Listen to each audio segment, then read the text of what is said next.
আকাশবাণী কলকাতা। স্থানীয় সংবাদ পড়ছে প্রিয়া বিশ্বকর্মা। প্রথমে বিশেষ বিশেষ খবর। আগামীকাল বঙ্গোপসাগরে ভারত ও বাংলাদেশের মধ্যে বহু প্রতীক্ষিত বন্দী মৎস্যজীবী বিনিময়। ভারতে ফিরে আসবেন দক্ষিণ 24 পরগনার 95 জন মৎস্যজীবী। কেন্দ্রীয় বস্ত্রমন্ত্রী গিরিরাজ সিং আজ নদিয়ার ফুলিয়ায় ইন্ডিয়ান ইনস্টিটিউট অব হ্যান্ডলুম টেকনোলজির নবনির্মিত ভবনের উদ্বোধন করেন। কেন্দ্রীয় জাহাজ প্রতিমন্ত্রী শান্তনু ঠাকুর আজ স্বরূপনগরে ইছামতি নদীর ওপর সড়ক সেতুর ভিত্তিপ্রস্তর স্থাপন করেছেন। কেন্দ্রীয় কৃষিমন্ত্রী শিবরাজ সিং চৌহান এ রাজ্যে ফসল বীমা যোজনা কার্যকর করার উপর জোর দিলেও রাজ্যের কৃষিমন্ত্রী বলেছেন, এখানকার কৃষকদের কাছে রাজ্যের দুটি নিজস্ব প্রকল্পই অনেক বেশি গ্রহণযোগ্য। মালদায় তৃণমূল কংগ্রেস কাউন্সিলরের খুনের প্রেক্ষিতে রাজনৈতিক ব্যক্তিত্বদের নিরাপত্তা পুনরায় খতিয়ে দেখা হচ্ছে। পাসপোর্ট জালিয়াতি কাণ্ডে কলকাতা পুলিশের প্রাক্তন এসআই আব্দুল হাইকে 18 জানুয়ারি পর্যন্ত জেল হেফাজতে পাঠানো হয়েছে। আসছে বিস্তারিত খবরে। ভারত ও বাংলাদেশের মধ্যে দুদেশের জলসীমায় বন্দী মৎস্যজীবীদের আগামীকাল বিনিময় করা হবে। এজন্য ডায়মন্ড হারবার সংশোধনাগার থেকে বাংলাদেশের 12 জন মৎস্যজীবীকে হলদিয়ার তটরক্ষী বাহিনীর সদর কার্যালয়ে নিয়ে যাওয়া হয়েছে। ওড়িশার পারাদ্বীপ থেকে নিয়ে আসা হয়েছে আরও 78 জনকে। বাংলাদেশ উপকূলরক্ষী বাহিনীর হাতে তাদের তুলে দেওয়া হবে। অন্যদিকে ভারতীয় তটরক্ষী বাহিনীর হাতে তুলে দেওয়া হবে ওপারে বন্দী 95 জন মৎস্যজীবীকে। তাদের অধিকাংশই দক্ষিণ 24 পরগনার কাকদ্বীপ ও নামখানার বাসিন্দা। আগামী সোমবার গঙ্গাসাগরে মুখ্যমন্ত্রী মমতা ব্যানার্জি তাদের সঙ্গে সাক্ষাৎ করতে পারেন বলে নবান্ন সূত্রে জানা গিয়েছে। দক্ষিণ 24 পরগনার সুন্দরবনের গাজীখালীর সজনেখালী রেঞ্জের জঙ্গলে আজ বাঘের হামলায় এক মৎস্যজীবী প্রাণ হারিয়েছেন। ছোট মোল্লাখালীর বাসিন্দা বছর 47-এর গণেশ কাহার, বাসুদেব সরকার ও গোপাল বৈদ্য আজ সকালে জঙ্গলে মাছ ধরতে যান। সেখানে মাছ ধরার সময় বাঘ তাদের উপর হামলা চালায়। বাঘ প্রথমে গণেশকে আক্রমণ করে। সেই সময় অন্য দুই সঙ্গী তাকে বাঁচানোর চেষ্টা করলেও শেষ রক্ষা হয়নি। কোনো ক্রমে বাঘের হাত থেকে গণেশের দেহটি তারা উদ্ধার করেন। কেন্দ্রীয় বস্ত্রমন্ত্রী গিরিরাজ সিং আজ নদিয়ার ফুলিয়ায় ইন্ডিয়ান ইনস্টিটিউট অব হ্যান্ডলুম টেকনোলজির নবনির্মিত ভবনের উদ্বোধন করেন। শ্রী সিং তার ভাষণে বলেন, এই বাংলার মাটি বঙ্কিমচন্দ্র, নেতাজি ও বিবেকানন্দের স্পর্শধন্য। বাংলাকে কোনোভাবেই বাংলাদেশ হতে দেওয়া হবে না বলে তিনি মন্তব্য করেন। এ রাজ্যে এনআরসি এবং সিএএ চালু করতে তিনি মানুষকে সচেতন হওয়ার আহ্বান জানান। তন্তুবায়দের জন্য কিছু উন্নয়নী প্রকল্পের কথাও তিনি জানান। हमारे प्रधानमंत्री नरेंद्र मोदी कोई भेदभाव नहीं करते। आज बंगाल को समर्पित कर रहा हूं IIST, जो अभी 33 स्टूडेंट, लेकिन आने वाले दिनों में 60 स्टूडेंट होंगे। 20% बीभर के बच्चे होंगे और सभी बच्चों का जो पढ़ाई में खर्चा होता है ये मोदी की सरकार ही उठाती है। बच्चों को एक पैसा नहीं करेगी। সাংসদ জগন্নাথ সরকার হস্তচালিত তাঁত শিল্পীদের সাহায্যের জন্য নতুন চিন্তাভাবনার প্রয়োজনীয়তার কথা উল্লেখ করেন। রাজ্যের বিরোধী দলনেতা শুভেন্দু অধিকারী তাঁত শিল্পে ব্যবহৃত বিদ্যুতের মাশুল বাণিজ্যিক হারের পরিবর্তে গার্হস্থ্য হারে দেওয়ার দাবি জানান। আমাদের জেলা সংবাদদাতা এই খবর দিয়ে জানাচ্ছেন, 2015 সালে Indian institute of handloom technology চালু হওয়ার পর এটি কারিগরি শিক্ষা প্রতিষ্ঠানে চলত।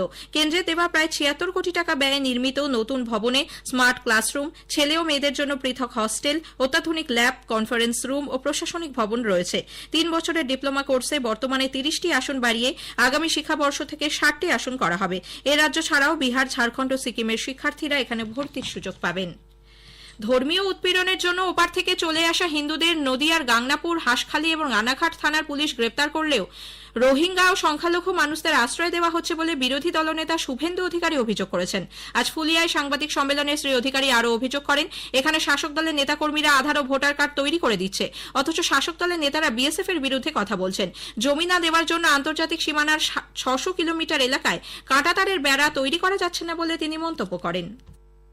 সবচেয়ে আনফরচুনেট, এখানে তৃণমূলের নেতারা আধার কার্ড, এপিক কার্ড এইগুলো তৈরি করে দিচ্ছে এবং পাচার করছে, অথচ বিএসএফ কে 600 কিলোমিটার জায়গা জমি দেয়নি যেখানে কাঁটাতারের ফেন্সিং করা যাচ্ছে না।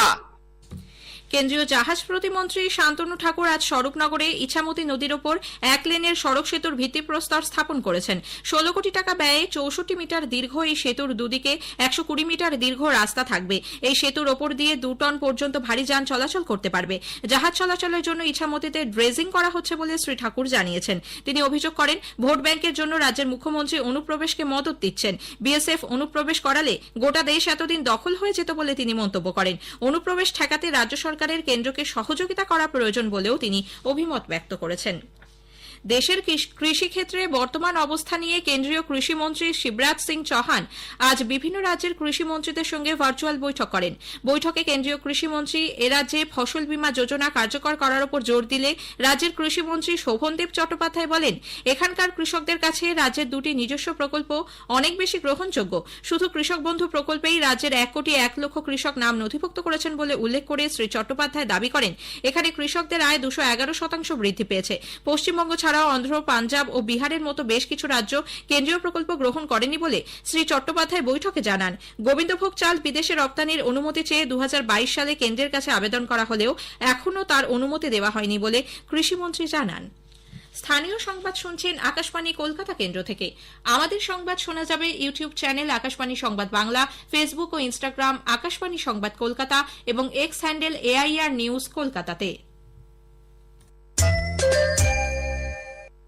এখন বিজ্ঞাপন। আলু চাষে প্রধান শত্রু নাবি ধসা। এর বিরুদ্ধে দীর্ঘস্থায়ী সুরক্ষা মানে চাই সঠিক সময় বায়ারের ইনফিনিটো। আলু লাগানোর 40 থেকে 45 দিনের মধ্যে অবশ্যই ইনফিনিটো প্রয়োগ করুন এবং নিশ্চিন্তে থাকুন। ফিরে আসছি স্থানীয় সংবাদে। মালদায় তৃণমূল কংগ্রেস কাউন্সিলরের খুনের ঘটনা এবং তার জেরে মুখ্যমন্ত্রীর পুলিশের ভূমিকা নিয়ে ক্ষোভ প্রকাশ করার প্রেক্ষিতে রাজনৈতিক ব্যক্তিত্বদের নিরাপত্তা পুনরায় পর্যালোচনা করা হচ্ছে।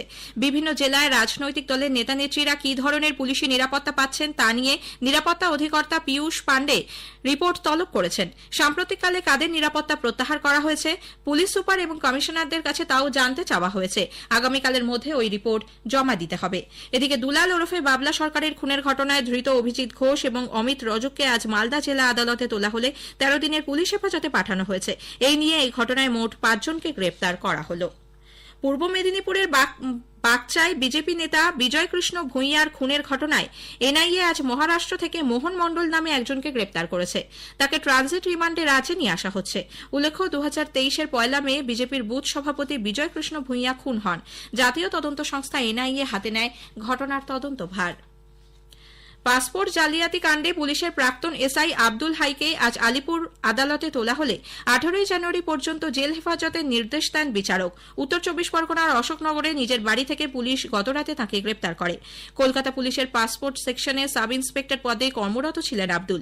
কিছুদিন আগেই তিনি অবসর নেন। এই ঘটনায় এ পর্যন্ত মোট 9 জনকে গ্রেপ্তার করা হলো। আসন্ন গঙ্গাসাগর মেলায় পুণ্যার্থীদের সুবিধার্থে পূর্ব রেল বিশেষ ব্যবস্থা গ্রহণ করেছে।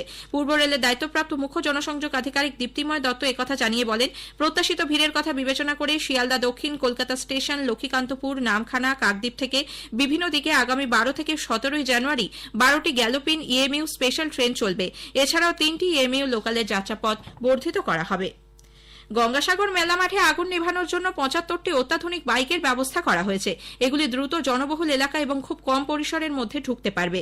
দ্রুত আগুন আয়ত্তে আনার জন্য 50টি বাইকে 30 লিটার ফোমের ব্যবস্থা থাকছে। বাকি 25টি বাইকে পাইপলাইনের মাধ্যমে জলের ব্যবস্থা রাখা হয়েছে। গঙ্গাসাগর মেলার অগ্নি নির্বাপন ব্যবস্থা খতিয়ে দেখতে আজ দুপুরে সাগরে যান রাজ্যের দমকল মন্ত্রী সুজিত বসু। সাগর মেলা অফিসে সমন্বয় বৈঠক করেন তিনি। সরকারি মেডিকেল কলেজ ও হাসপাতাল ছাড়াও অন্যান্য হাসপাতালে কর্মরত চিকিৎসকদের প্রাইভেট প্র্যাকটিসের সময়সীমা বেঁধে দিয়েছে রাজ্য সরকার। স্বাস্থ্য ভবনের এক নির্দেশিকায় বলা হয়েছে, সকাল 9টা থেকে বিকেল 4টে পর্যন্ত কোনো চিকিৎসক প্রাইভেট প্র্যাকটিস করতে পারবেন না। পাশাপাশি অ্যানাটমি, ফিজিওলজি বিভাগের চিকিৎসকদেরও জেনারেল ওপিডিতে ডিউটি করার কথা বলা হয়েছে। রোগী ভর্তির দিন সংশ্লিষ্ট ইউনিটের সিনিয়র চিকিৎসককে দুপুর 2টো পর্যন্ত হাসপাতালে থাকতে হবে। পূর্ব বর্ধমানের রায়নার বিদ্যানিধি গ্রামে এক যুবকের অস্বাভাবিক মৃত্যুকে কেন্দ্র করে উত্তেজনা ছড়িয়েছে। স্ত্রীকে শ্বশুরবাড়ি থেকে আনা নিয়ে দুবাড়ির মধ্যে মাঝে মধ্যেই গন্ডগোল বাধত। আজ সকালে সুরেশ মাঝি নামে ওই যুবকের ঝুলন্ত দেহ উদ্ধার হয়। পুলিশ দেহ উদ্ধার করতে গেলে গ্রামবাসীরা বাধা দেয়। স্ত্রীর পরিবারের লোকজনকে থানায় জিজ্ঞাসাবাদের জন্য নিয়ে যাওয়া হয়েছে। পুরুলিয়া শহরের ভাটবাদ পাড়ায় একটি পুকুর থেকে প্রায় 6 দিন ধরে নিখোঁজ এক কিশোরীর দেহ উদ্ধারের ঘটনায় চাঞ্চল্য ছড়িয়েছে। স্থানীয়রা আজ দেহটি ভেসে থাকতে দেখে পুলিশে খবর দেন। জানা গেছে, পুলিশ দম্পতির মেয়ে টামনা থানা এলাকার বাসিন্দা 13 বছর বয়সী ওই কিশোরী গত 30 ডিসেম্বর ভোরবেলা বাড়ি থেকে বেরিয়ে নিখোঁজ হয়ে যায়। ঘটনার তদন্ত শুরু করেছে পুলিশ। শেষ করার আগে স্থানীয় সংবাদের বিশেষ কিছু অংশ আরও একবার। আগামীকাল বঙ্গোপসাগরে ভারত ও বাংলাদেশের মধ্যে বহু প্রতীক্ষিত বন্দী মৎস্যজীবী বিনিময়। ভারতে ফিরে আসবেন দক্ষিণ 24 পরগনার 95 জন মৎস্যজীবী। কেন্দ্রীয় বস্ত্রমন্ত্রী গিরিরাজ সিং আজ নদিয়ার ফুলিয়ায় ইন্ডিয়ান ইনস্টিটিউট অফ হ্যান্ডলুম টেকনোলজির নবনির্মিত ভবনের উদ্বোধন করেন। স্থানীয় সংবাদ শেষ হলো। এর পরের খবর রাত 10টায়।